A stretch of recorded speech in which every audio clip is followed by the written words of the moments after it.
welcome back to the video.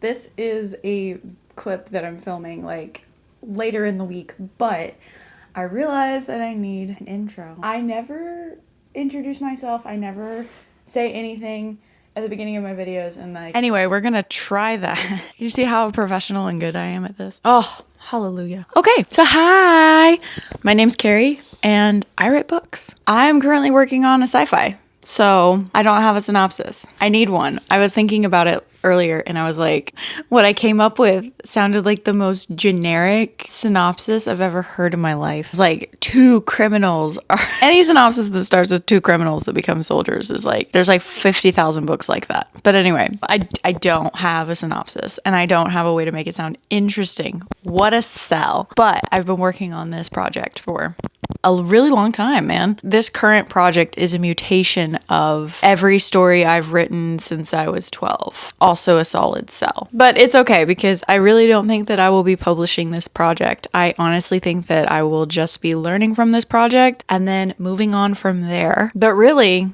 come along with me as I try to figure all this out. You know, I do write books, but this whole taking it seriously thing, new to me. It's been since April of last year, so almost a year ago. And we're a year into this, and I still do kind of feel like I don't know what I'm doing, which is okay. That's, part of the package. Is part of learning. All is well. If you're watching this channel, you're basically watching me figure out how to do this. What is my process going to be? How do I write these books? Where do they come from? In the hopes that someday I can look back and see how far I've come and all the friends we made along the way, okay? Friendship is magic. Okay, I'm kidding. Anyway. So anyway, now that that is out of the way, I'll throw you back to correct timeline, Carrie. Okay. It is Sunday afternoon and I need to give you guys an update. This week of writing has been one of the better weeks of writing that I've had in a long time. Despite the fact that I didn't write on basically anything at all on Saturday, this week has been pretty solid. I want to do a bit of a recap. So we kind of finished chapter 22. And by finished, I mean like I did a pass and added some things, took some things away, kind of shored up the scene itself, but I don't love it. And I've talked a little bit about the reasons that I don't love it, and those are still in play, but I'll just kind of remind you guys a little bit on why I don't love it. What Isleen is doing in this scene is trying to get an in. She's trying to be a little bit sneaky, a little bit manipulative. The scene does serve some purpose with character and things like that. Like, I need Isleen and Charlie to become friends. So this is part of that. I need Isleen to get into this event. This is part of that. But the whole scene is this kind of long, drawn out test drive of this thing. Is it a little bit contrived? Yes. There's definitely some things that need to be fixed. Yes. But this piece of technology that she's test driving doesn't really come up again until probably the third book. Like, it doesn't become super relevant until later, and I don't even know if it does become super relevant. I'm still kind of noodling with the third book. I don't know if it is that relevant of a scene, and even though it has its functions, is it enough? That's where we're at. I'm again kind of faced with the situation of like, do I tell you that the test drive has happened and you just kind of believe me, or do I let you experience this test drive with her and we get all of the groundwork for maybe what comes later? I'm leaning towards that's why I need to keep it. I am making promises that this will come up again, and you just won't get that payoff in this book. And that bothers me, that the payoff for this doesn't come until a whole nother book, even if, like, my instincts are just telling me that that's what's going to happen. I don't know yet. Chapter 22 is at a stop right now. It is in no way polished or good. We're just drafting Act 2, you guys. I'm going to need to go through several passes of this book, or this part of the book, before I call it even close to decent. Act 2 is a beefy section. When I finally just decided, reached the end of chapter 22, we're done for now. When I finally got to that point, it was time for chapter 23 and chapter 24. Now, those are two chapters from Ghost's POV. We're on a completely separate mission. Things are a lot more jam-packed, a lot more is happening, and it's way easier to write. Now, I've gotten to the point where I will basically be at another standstill, because what happens after this bit. I'm not totally sure if that's staying the same, but these 2 chapters I was easily able to kind of power through. They are like the plot beats of what's going on is solid. I like it. I think it's good. It just needs a polish and shine, basically. But I think I can add even more to the dialogue that makes it better and more efficient. But other than that, it's pretty much good. And I was able to write through these 2 chapters pretty seamlessly. Like it wasn't a fight. Like chapter 22 was a fight. I think part of the difference between what's going on with Isleen and what's going on with Ghost right now is Ghost is very much not subtle. The domino effect of his actions is like bull in a china shop. It's very obvious, in your face, fast pace. And then what Isleen's going through is way more subtle. It's 2 very different things to write. And while I love the bigger picture of how all these pieces and parts fit together, I struggle to write the things that are supposed to be a little bit less in your face. These quick paced like bottle missions are so much easier to write. They have a clear beginning, middle, end. Meanwhile, Isleen's, we're stretching things out, and her role in this part of the book is vital. It's very important. She's moving some of the bigger pieces of the plot forward. There's a lot of stuff going on. So I don't know if any of what I'm saying makes a ton of sense, but they're different things tonally, they're different things pace-wise, they're different things in terms of like a structure. Isleen's is longer.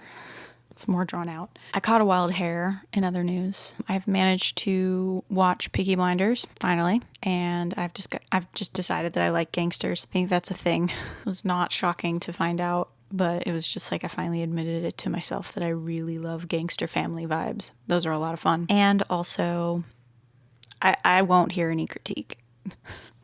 I read the first book 1 second after, I think when I was like 18. I liked it. I had fun with it. I never forgot about it. It was one of those that I just kind of like remembered, oh yeah, I did read that at one point, and had kind of kept my eye out for the sequel. I found the sequel a while ago, and it's just been sitting on the shelf. And to my delight, I'm able to kind of move through it pretty quickly.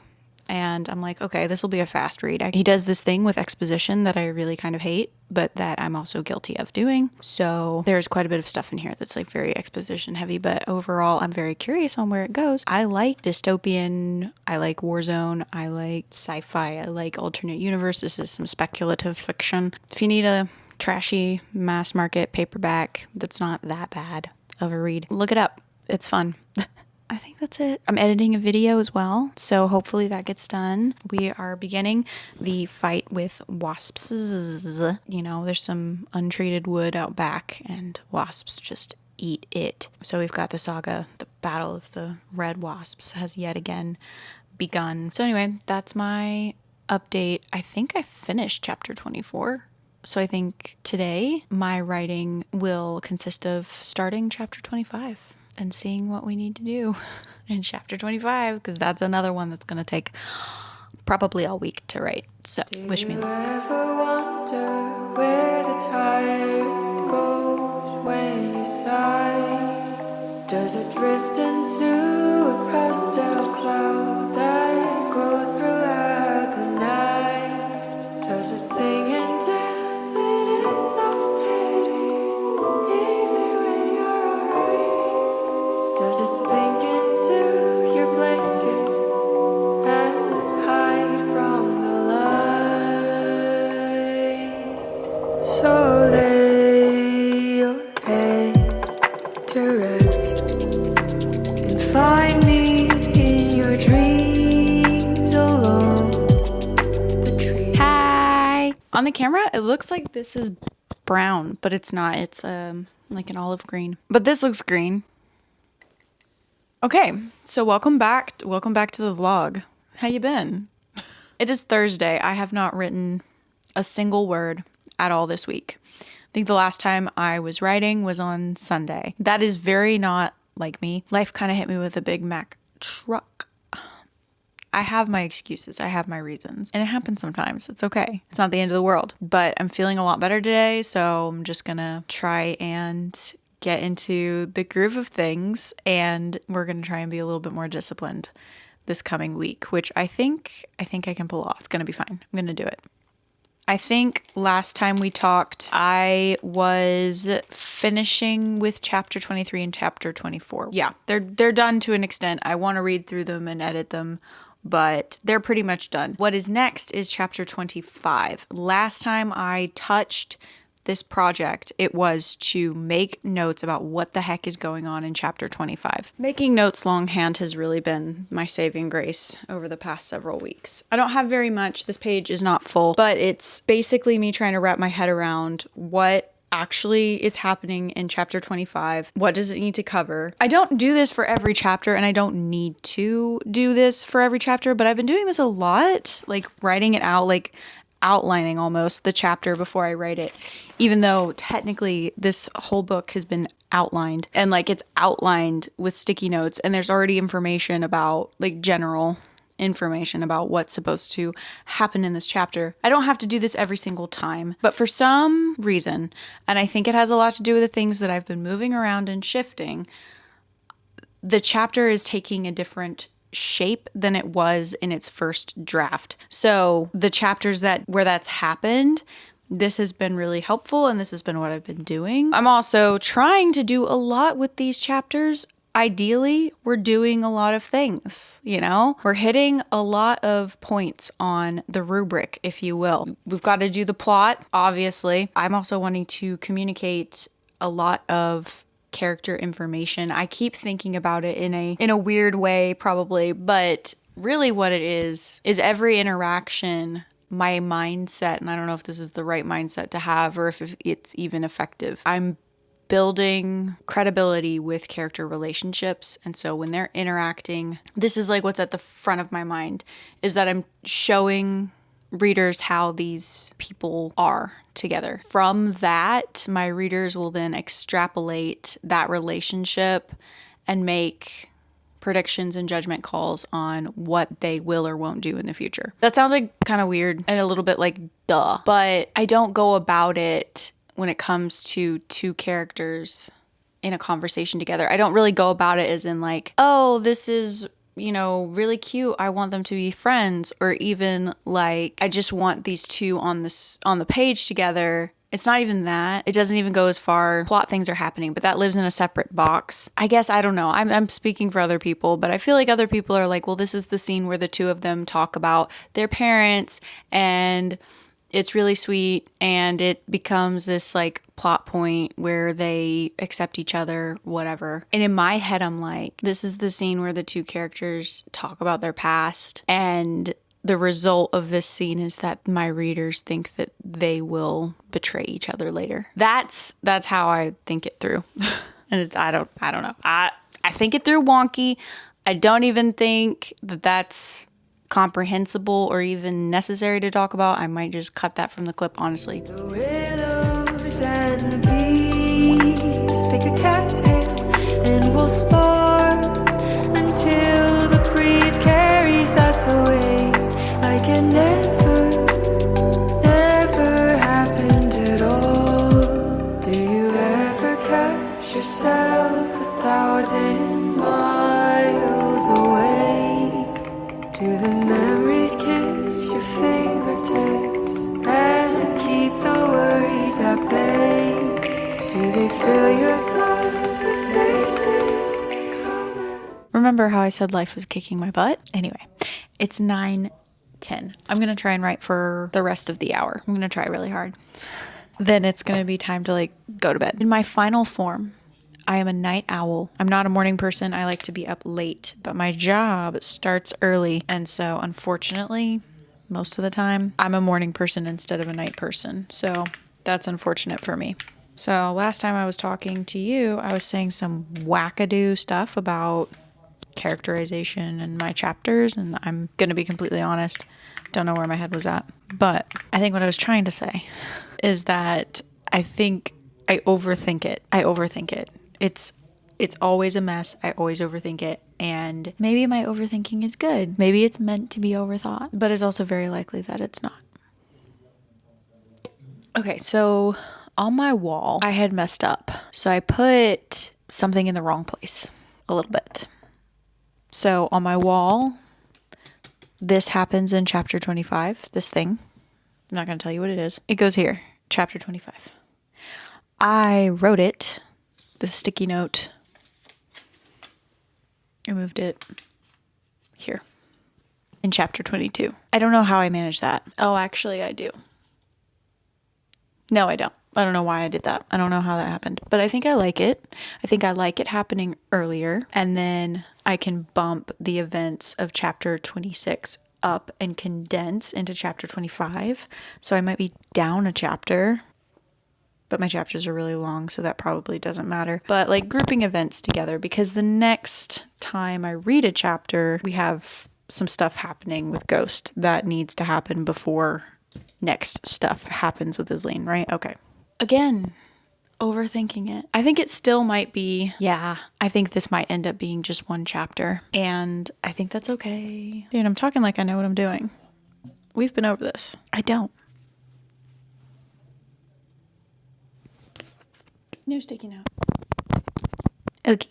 That in mind, I'm going to finish kind of plotting out what's going to transpire, and then hopefully I'm going to start writing it. And I think it means I finally get to get rid of this dumbass name I have for chapter 25. I don't like it. I can keep a really cool kick-ass name right next to it.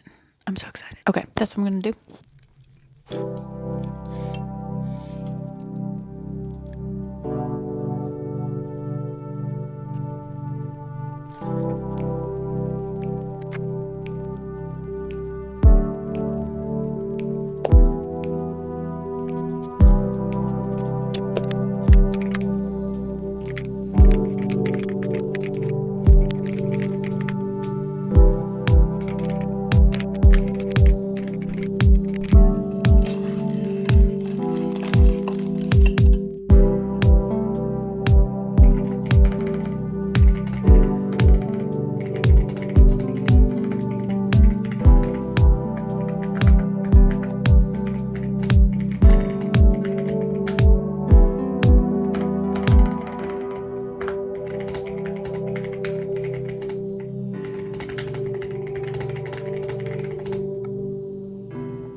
Well, hey, it is Friday, March 20th. Tell me how that happened. I don't know. It's 9 p.m. And I sat down a couple hours ago and kind of just sort of slowly tried to ease myself into this chapter. And I will tell you, it's been like, I don't know, it's like a dip your toe in it, take your toe out, dip your toe in it. So I've just been real slow, real gentle, real kind, I guess, about getting back into this chapter. And I don't even know if that's the correct description, but the result is this chapter is at 700 words. I wrote 250 yesterday, so really easing into it yesterday, barely got anything. I just kind of barely sat down, kind of reviewed, and I made a lot of notes. So that was most of what I did yesterday. So not a lot of actual drafting yesterday, but 400 words today, really going at it super slow. Really not bad. I would say that 2 cups of tea, a second go at a matcha, lots of deleting later.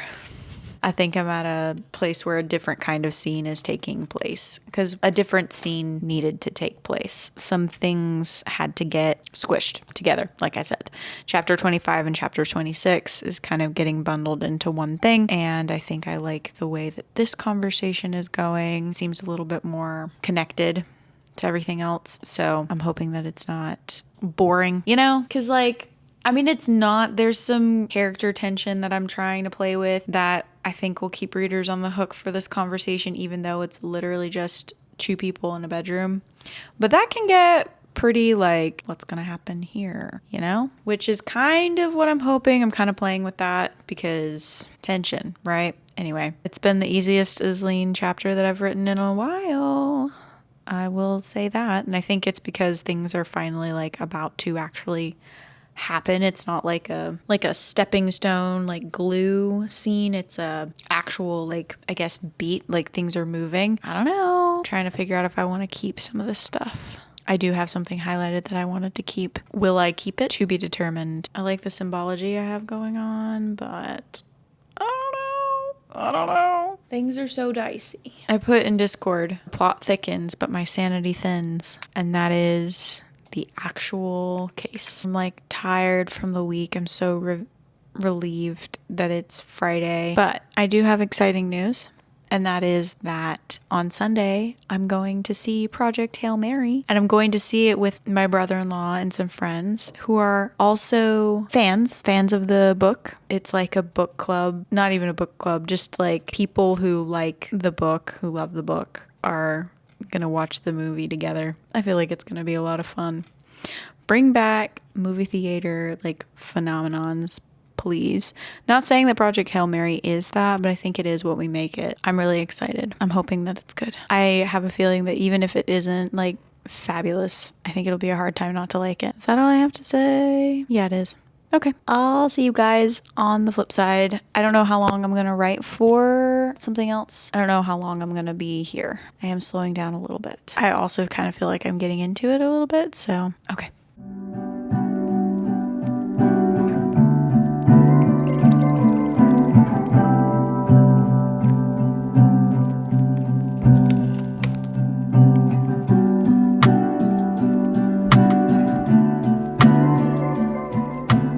Hi. Okay, it is Saturday, March the 21st. I'm freaking out. March has gone by so fast, which is nuts. I need to knock on wood.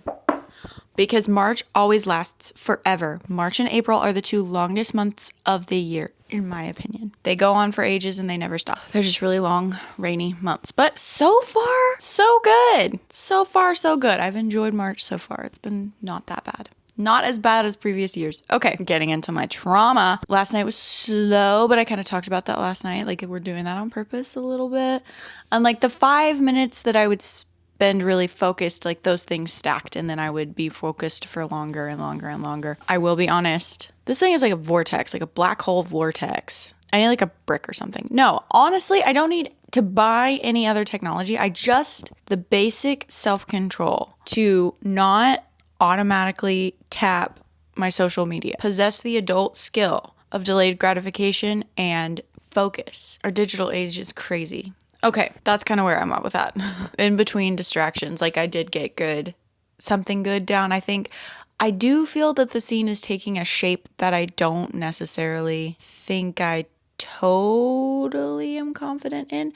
Mostly because there's a lot of things that this scene has to do, right? In terms of the two, there's Sullivan and Isleen, their dynamic is weird. I kind of am playing with some tension where they're both kind of lonely. And so it's not like any real attraction. It's just admiration, curiosity, and loneliness that kind of pulls them together, which is a little bit of like that's the initial relationship is just like curiosity, and then it's like a mutual admiration and respect, and then it's like I am kind of lonely though. And we're kind of at the I am kind of lonely though phase where they're both like, I don't know, kind of getting in each other's business when they don't have to. It's weird to write.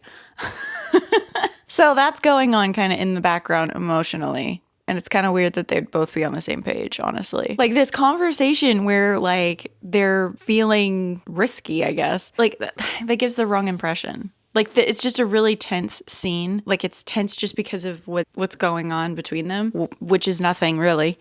But like for them, it's like very strange. That whole scene starts because Sullivan goes down to tell Isleen that they haven't heard from Ghost in like 8 hours. And she's like, I couldn't have known about this 8 hours ago. Anyway, he basically comes down to ask her if like, how long do I give him before we call it? Basically. And she's like, 8 more hours. Like, I don't know.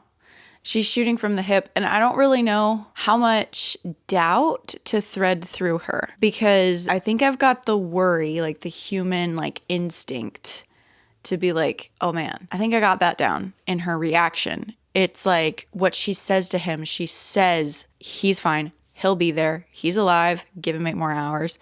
And like in her heart, like she believes that, but like there is that worry of like what's gone wrong, what's happened. So I'm trying to thread that needle, and it sounds very contradictory, like what's going on in her internal head. And like, I definitely trust him. He's definitely okay. I would feel it if something was wrong, but is there something wrong? Like, I don't know how to write that in a way that doesn't sound just like confusing, because she's saying 2 different things at the same time. And then I need to somehow pivot that to Like, this chapter has 2 scenes. One scene is between her and Sullivan, and then the next scene is Isleen at this launch party, which, great. Launch party. Very excited. It's going to be a fun scene. I don't really know how quite to make that transition, but also what has ended up happening is that their conversation has, like, Sullivan and Isleen's conversation has kind of divulged into like a little bit of anger. I don't know if that was just like a natural like stroke of the pen, or if it was like, we're really off base. Like, why are they mad? Why are they mad at each other? Just because of the way that the conversation is going. Like, she's upset at Sullivan for even suggesting that he leave him behind. And like, that is a human reaction, but like also Isleen does kind of know better in these kinds of situations. It is a cut your losses, and you need to stay undercover, so you can't like go putting other people in danger to go after that one rogue agent. It's a complicated situation, and like, she has like the knowledge to understand where Sullivan is coming from. And like, Sullivan comes to her out of that mutual respect and is like, I don't really know this guy, so like, what do I do? What would you do? And she's like, give him 8 more hours. And he's kind of like, it's a little bit of a stretch. I don't know if we have that kind of time. I think her fear and her worry projects onto him a little bit in that, because under normal circumstances, like if it was anyone else, she would understand where Sullivan is coming from and probably would have given a different answer. But because it's Ghost, things are different. That makes sense, right? It makes sense to me. I don't know if that comes across to the reader. So like, I've got it at this point where Sullivan's feeling a little bit slighted because he's come to her when he didn't have to. Like, there's a reason that she hasn't heard anything for 8 hours, and it's because it's kind of none of her beeswax, right? So he's coming to her 8 hours later being like, what the heck would you do? Like, just letting you know what the situation is. And she blasts him for even suggesting such a thing. And he's like, look, I've already put my neck on the line for you and this dude I don't know. So like, what do you want from me? And she's like, what do you want from me? I didn't ask you to do any of that. And now I don't know where to go with that. Now they're going toe to toe, and I just don't. How do I resolve this? I'm gonna have to noodle with it, because essentially all the necessary information that like needed to be communicated to the reader in this scene has been communicated. Now it's just for their character arcs, like their relationship, and where we go from here. Like, what needs to happen? How do I land this plane, right? Because they go into Summit a little bit on the outs. It's just for different reasons in the first draft. In the first draft, it's because they almost kiss. And I was like, no. Yeah, that's canon. Yeah, now you know. Anyway, I kind of started to develop a love triangle, and then I was getting annoyed at myself, and I was like, no, never mind. No. Because it's not even a true love triangle. The corners don't touch. It was just kind of getting a little cliche, is what I'm trying to say. I wasn't liking it, and I was like, this is not the dynamic I'm going for. But it was like, that's the easiest thing to write. So that's just kind of what was coming out. And I was like, no, I really don't want to do that kind of thing. So anyway, this is a lot of information. I hope you enjoyed it. But yeah, basically Isleen is a hard ass, and Sullivan is also a hard ass, and so is Ghost. And that's their common trait, Malachi too. Like, those 4 characters are similar yet different, and they represent the different ways to use your stubbornness. You know, Malachi is kind of just a battering ram. Isleen just mostly does what she's told. Ghost never does what he's told. Sullivan loves, like, reveres authority. Isleen wishes she didn't. So it's very much this odd kind of group of people. It's a lot of fun. I really am mindful about Sullivan and Isleen, because what I don't want is it to be like just another one of those books where all the leading men are in love with the main character. That drives me ape. Yeah, I guess I'm just having a hard time writing curiosity between the two of them and mutual respect and admiration that doesn't kind of get that vibe. And then like, it's okay if it gets that vibe that seems pretty natural, but it just needs to not be, we're not mistaking Sullivan for a love interest. Does that make sense? I don't want that, which is why we've nixed the almost kiss, because they're not love interests. Does that make sense? I feel like I should not keep that in the vlog. You're not going to read this book. I don't know. Maybe someday you will. I don't know what I want in life. Okay, so we're going to dive back into chapter 25. Try to figure out how to land this freaking plane and pivot to the next scene, which I think is just going to be page break, next scene. Talk to you guys later.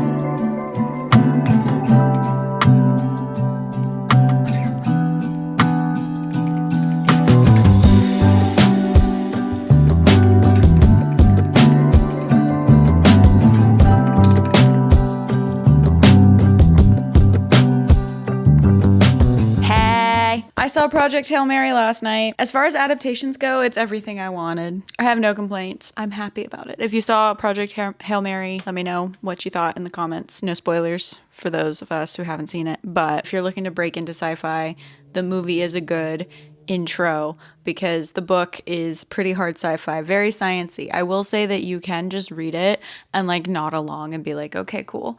But if that really just like makes your eyes bleed, you might either consider the audiobook or work your way up. But as far as movies go, like if you're trying to love space and sci-fi, it really unlocks that magic. So that's my rant about that. It's Monday, March 23rd. I think I did a little bit of writing yesterday. Honestly, I don't know. I did do some things. Honestly, I don't know.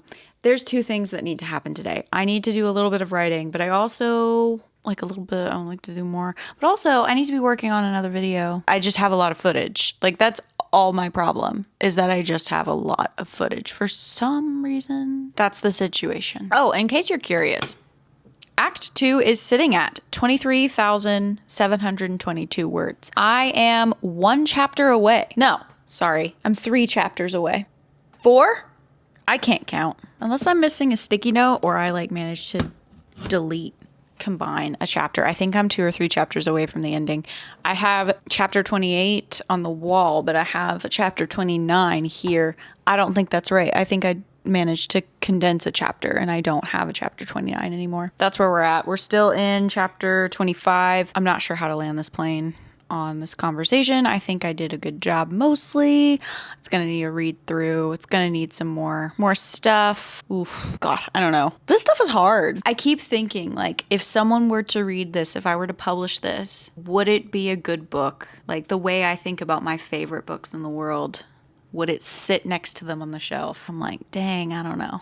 And that's moving way too far ahead. And that's like a paralyzing thought. And I need to quit with that. I'm comparing a draft 2 to like something that's so not there. And like this book is not my first book. I don't think I should publish my first book, but it's a part of my first book series. And so I definitely feel that I can't publish this project, right? It's the first one I've ever done.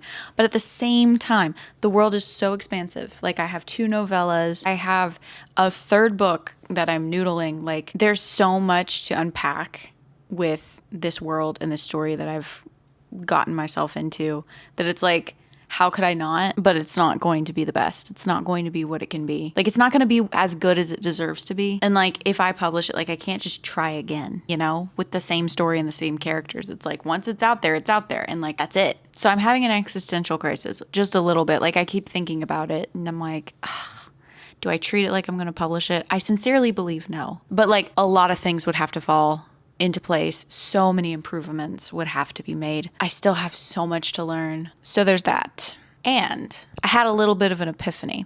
I had a thought when I was coming into work today. And I would like to demonstrate the thought, but it will require me to clean off my whiteboard. I hope you really don't mind shaky camera footage because that's what you're going to get. You're going to get a lot of that. Okay, I have it set up for the purposes of my demonstration. Hello, say hi to the mic. We have book 1, we have book 2, we have Ghost and Isleen. Okay, the epiphany that I have had has a lot to do with their character arcs, and I was wondering, okay? I was having a think, and I was like, man, why do I feel like I keep ending up with this weird, like, I don't want to say sexual tension, but it is like a sexual tension between Sullivan and Isleen in book 2. Not the plan, not the goal. I kind of mentioned that earlier. And I'm like, it's not really what I'm going for. It's more like a mutual respect and curiosity, the undercurrent running behind all that. Yet it's like coming out in like, it's weird tension, right? Which is fun. I like to read it. It's sort of fun to write it. Like I love that kind of torture. It's great.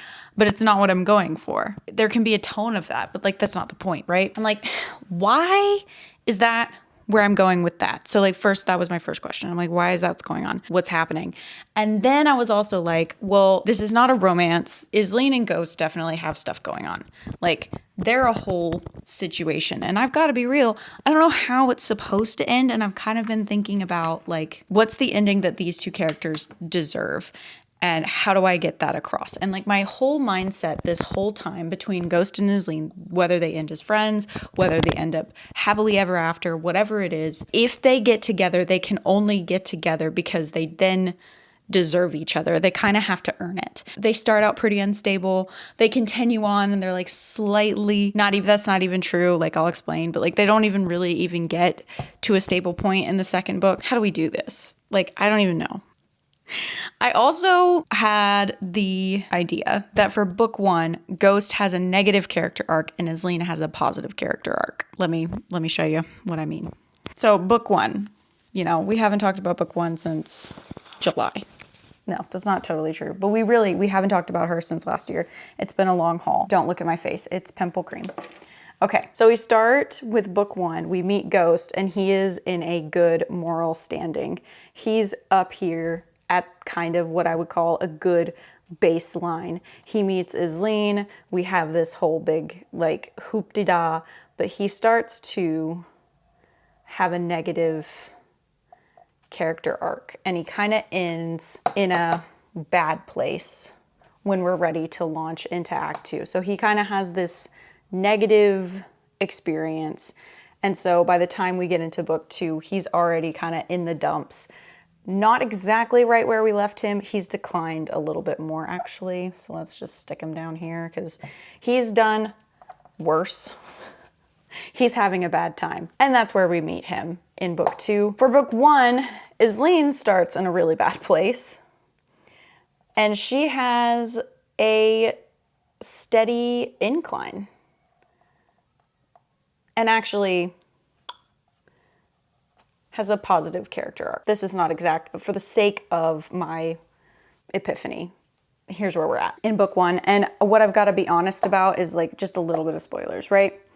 Because these two, there's definitely something going on. I don't know the end game. Can't tell you, don't want to tell you. That's spoilers. Why would we do that? That's no fun. But like, there's definitely something going on and it starts in book 1, right? We get a point in the book and it might even be closer to the beginning. It might even be closer to here. Actually, I don't even know. We're right in the middle, okay? So like scratch that. We are in the middle, I think. We have this moment right before Isleen kind of surpasses him and he takes his dip. We have this moment before, if you're eagle eye, you might notice that's kind of the climax of the story. So we have them moving closer together, being more and more on the same page, and then we have this swap where one of them dips and one of them climbs. This right here is the sweet spot where something almost, I feel like I definitely am spoiling, but like something almost happens. If they were going to have a relationship that was romantic, where the two of them earned each other and got in a good place, it was going to be right here, where they're both equals. Does that make sense? Not equal in value, just equal emotionally. We're on the same page where they understand each other. She's rising to the occasion to understand him. He's not exactly, like, for not great reasons, but like he's understanding her. But then we have this split, obviously, and by the end of the second book, like, stuff's gone down. They are now on completely different pages, and Ghost is worse for wear because of it specifically. As you can imagine, book 2 is a whole different game, right? We have Sullivan. So let me add Sullivan. And this might bother you, but it doesn't bother me. So we have Sullivan. Colonel Sullivan shows up and he's pretty much on the same page as Isleen. Ghost not doing so hot, as we've covered. Ghost and Isleen are like magnets in my mind. They pull together naturally. The plan, Ghost's arc for this book, is a steady incline.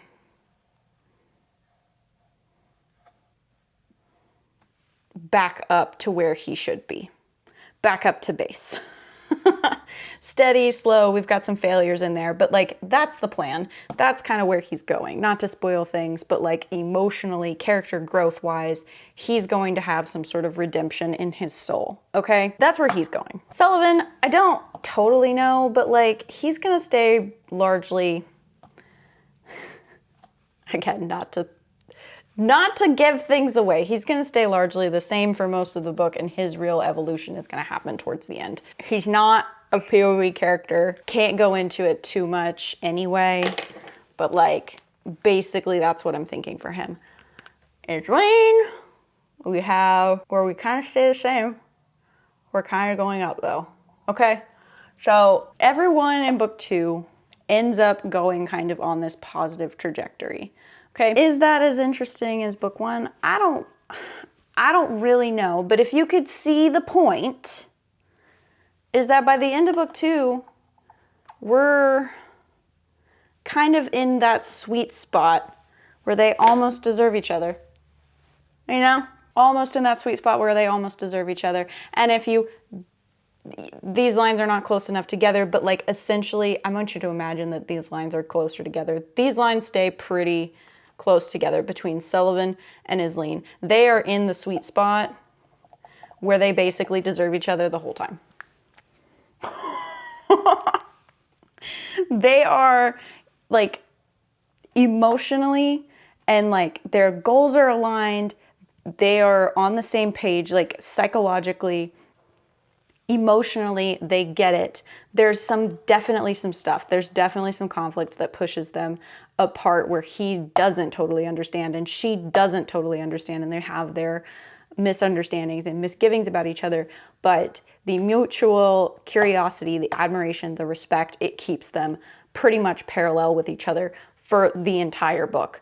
Now, when I had this little epiphany where I was like, the way I think about these relationships, yes. Is this very meta? Yes. But when I realized that the point in book 1 was when these two were on the closest to being the same page emotionally, when they have this moment, that's when something almost happens. I was like, oh shoot. And that's why Sullivan and Aislinn are attracting so much to me, because all the other person has to say is, cool, I think this will work out. Because they do work out on paper. And that's kind of the whole thing, is like, these guys look real great on paper. These two kind of look like a dumpster fire on paper, but like, you know, what's meant to be? Please forgive my drawings. That looks a little crude. That's my epiphany. I don't know if that makes a ton of sense, but that's like kind of what's going through my head. And so like when I'm looking at book 3, the void that is book 3, and I'm like, I know that I want my little blue and orange lines to run parallel to each other because they deserve one another in my heart, you know? Like my wildest dreams is that they're in that sweet spot. They get to be bestie boos. They get to heal their inner children, and they get to earn each other. They get to beat the plot and be together, right? I don't know. And I also don't know if Aislinn's arc in book 2 is a true steady incline. I think it is just as likely that is, as much as I think, and the way I have things outlined, the way I have things plotted, I think there might be a moment where she has a dip, and that dip happens around here. I gotta be honest. I don't think she has a full positive arc. I think there's a big moment of failure that comes up. And I think it does. I think it disturbs her path. But it happens in like act 2 and 3. That's probably more like how that looks. And like, but like the end goal, like my heart is like, but is that what we need? Where do we go from here? That's my epiphany.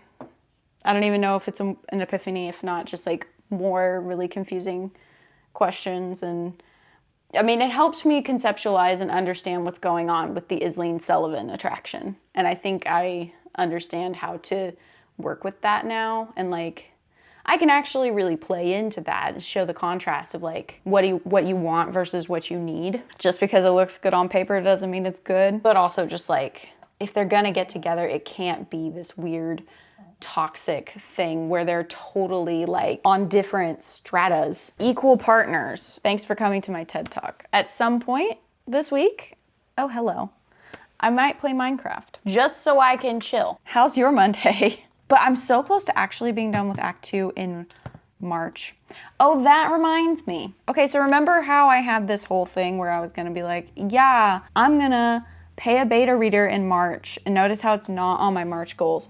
I might be backtracking because I wonder if I need to rewrite Act 1 before I get beta feedback. I still am undecided about that. And because I'm undecided about it and because I'm so locked in with Act 2, as locked in as I can get these days with Act 2, I don't want to distract myself by going back into Act 1 right now and trying to hire someone to read it, especially when I do have, like, it's been a while, but I do technically have it open for feedback anyway. Let me know if this was too much information. Let me know if it was not enough information. Let me know if any of this makes sense. I'm lacking words to articulate this. Yeah, I mean, my goal for both of them is catharsis. That's what I want in my heart of hearts. I don't know if that means a romantic ending. I don't know that. As demonstrated, I don't know. They could end up on completely different planets. I think they both land on like an incline, right? That's satisfying, but that just might look so different. Talk to you guys on another time. Okay, bye.